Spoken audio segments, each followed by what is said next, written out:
రేపు గురువారం నాడు పర్చూరు నియోజకవర్గానికి రాష్ట్ర వ్యవసాయ శాఖ మంత్రి కె అచ్చెన్నాయుడు ఇచ్చేస్తున్నట్లు పర్చూరు ఎమ్మెల్యే ఏలూరి సాంబశివరావు తెలిపారు. పర్చూరు మార్కెట్ యార్డ్లో బ్లాక్ బర్లీ పొగాకు కొనుగోలు కేంద్రాన్ని ఆయన అధికారికంగా ప్రారంభిస్తారని, నియోజకవర్గంలోని రైతులందరూ కూడా పర్చూరు కదిలి రావాలని ఎమ్మెల్యే ఏలూరి సాంబశివరావు రైతులకి పిలుపునివ్వడం జరిగింది.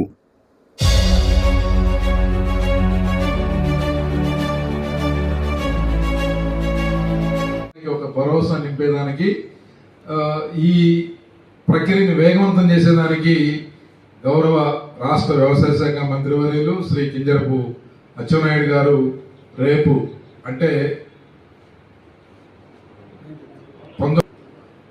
పర్చూరు వస్తామన్నారు. పర్చూరు మార్కెట్ యార్డులోని ఈ పొగాకు కొనుగోలు కేంద్రాన్ని వారు పరిశీలించి కొనుగోలును వేగవంతం చేయడానికి వారు వస్తామన్నారు.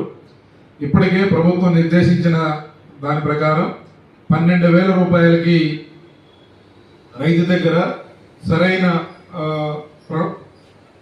స్టాండర్డ్స్తో ఉన్న పొగాకుని కొనుగోలు చేయడానికి 12,000 రూపాయలు ప్రభుత్వం నిర్ణయం తీసుకుంది.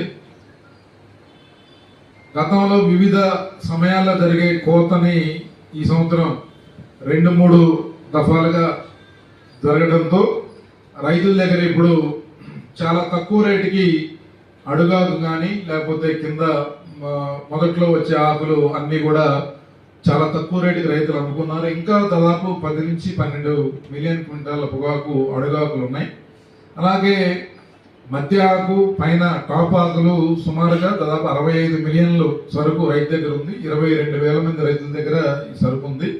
కాబట్టి వీరందరి ప్రయోజనాలు రక్షించడం కోసం, దీని మీద ఆధారపడే వ్యవసాయ కూలీలు వీరందరి ప్రయోజనాలు రక్షించడం